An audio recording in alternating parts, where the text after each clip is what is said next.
Ya nggak mungkin nolak juga, Mas.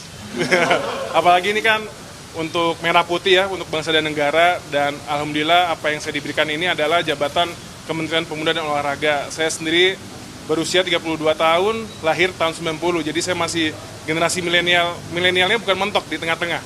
Jadi ini merupakan representasi dari generasi milenial dan juga bisa dibilang Gen Z ya. Jadi ini merupakan kesempatan yang saya terima kasih kepada Bapak Presiden Jokowi, tapi ini beban berat bagi saya karena saya merupakan wakil dari generasi saya. Mas akan mundur dari Rans nggak?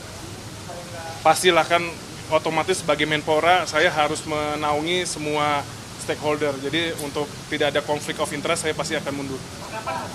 Per hari ini. Sudah.